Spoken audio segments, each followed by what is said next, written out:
Hi weavers అందరికీ నమస్కారం. రేపే జ్యేష్ఠ అమావాస్య శుక్రవారంతో కలిసి వచ్చింది. ఇప్పట్లో ఇలాంటి రోజు మళ్ళీ రాదు.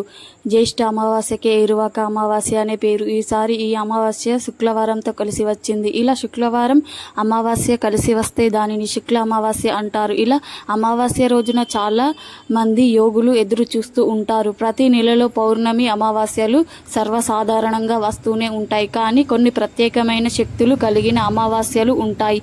రేపు వచ్చే జ్యేష్ఠ అమావాస్య కూడా వాటిల్లో ఒకటి. రేపు జూలై 5న జ్యేష్ఠ అమావాస్య వస్తుంది. అందులోనూ ఇది శుక్రవారంతో కలిసి వస్తుంది. దీనిని శుక్ల అమావాస్య అని కూడా పిలుస్తూ ఉంటారు. ఈ అమావాస్య ఎన్నో అతీంద్రియ శక్తులను కలిగి ఉన్నదని, అందువలన జ్యేష్ఠ పుత్రులు ఉన్నవారు అంటే మొదటి సంతానం పుత్ర సంతానంగా ఉన్నవారు ఇప్పుడు మనం చెప్పుకోబోయే ఒక పరిహారం చేయాలని, లేదంటే కష్టాలు తప్పవని పండితులు అంటున్నారు. మరి ఆ విషయాలను ఇప్పుడు మనం ఈ వీడియోలో వివరంగా తెలుసుకుందాం. ఫ్రెండ్స్, ఫస్ట్ అయితే ఈ వీడియోకి ఒక లైక్ కొట్టి మా ఛానల్ని సబ్స్క్రైబ్ చేసుకుని మాకు సపోర్ట్ చేయండి. ఎందుకంటే మాకు మీ సపోర్ట్ చాలా అవసరం. ఇక వీడియోలోకి వస్తే చాలా అవసరం. మట్టి రైతులకు ఆశ, మట్టి రైతులకు జీవనం, మట్టి రైతులకు బతుకు భరోసా, మట్టిపైనే తన జీవితం ఆధారపడి ఉంటుంది. కాబట్టి మట్టికి రైతుకు ఎంతో విడదీయరాని సంబంధం ఉంటుంది. ఈ బంధాన్ని ఎప్పటికీ ఎవరు విడదీయలేరు. ఆ మట్టిని నమ్ముకొని తన బతుకు ప్రారంభిస్తాడు. అదే మట్టిలోనూ కలిసిపోతాడు. అందుకే మట్టిని ప్రతి ఏడాది రైతు ఏదో ఒక విధంగా పూజిస్తూనే ఉంటాడు. అలాంటి వాటిల్లో ఒకటి మట్టి ఎద్దుల అమావాస్య. మట్టి ఎద్దుల అమావాస్యని ఏరువాక అమావాస్య అనే పేరుతో పిలుస్తారు. ఈ రోజున మట్టి బసవన్నలు అంటే మట్టితో ఎద్దుల బొమ్మలు చేసి ప్రత్యేక పూజలు చేస్తారు. ఇలాంటి ఎద్దులను పూజిస్తే పంటలు బాగా పండుతాయని, వర్షాలు బాగా కురుస్తాయి, రైతులకు ఆరోగ్యాలు కూడా బాగా ఉంటాయని నమ్మకం. ఏరువాక పౌర్ణిమ తర్వాత వచ్చే అమావాస్యని మట్టి ఎద్దుల అమావాస్య అంటారు. దీనిని రైతులు ఒక పండగలా చేసుకుంటూ ఉంటారు. ఈ రోజు పిండి వంటలు మంచిగా చేసుకొని పూజలు చేస్తారు. కొన్ని గ్రామాల్లో ఆలయాల గోపురాలు, ఆలయ ప్రాంగణంలోనూ ఈ మట్టి బసవన్నలను కొలువు చేస్తారు. కొంతమంది ఈ మట్టి ఎద్దుల తయారీలో ఎలాంటి రసాయనాలు వాడరు. మట్టితోనే విగ్రహాలను చేస్తారు. మొత్తానికి ఈ పండుగను సంక్రాంతి పండుగ కన్నా ఘనంగా నిర్వర్తిస్తారు. అంటే రైతన్నలకు ఎద్దులకు మంచి సంబంధం ఉంటుంది. రైతులకు 4 ఏళ్లు నోట్లోకి వెళ్తున్నాయి అంటే అందుకు కారణం ఎద్దులు. అవి లేకుంటే పంట అనే మాట కూడా వినిపించదు. కాడెద్దులను రైతన్నలు నడిపించే దైవాలుగా భావించి ఈ మట్టి ఎద్దుల అమావాస్య పండుగను నిర్వర్తిస్తారు.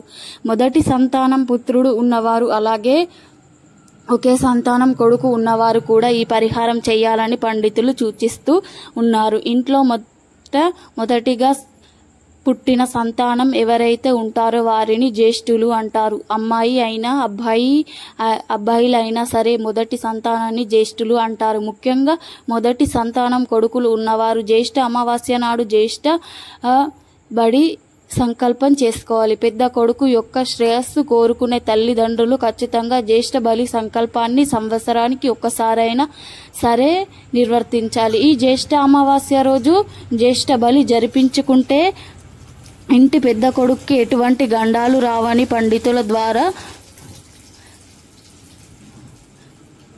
తెలుసుకోవాలి.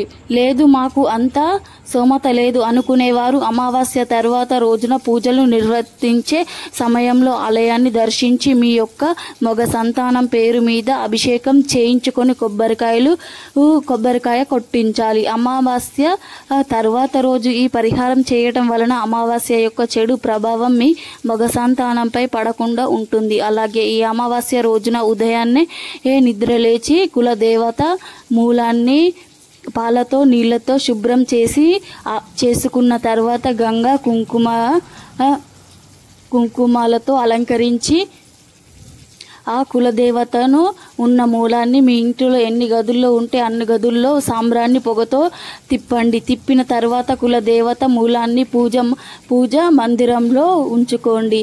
యథాస్థానంలో పెట్టేయండి. ఎర్రటి పూలతో పూజ చేయాలి.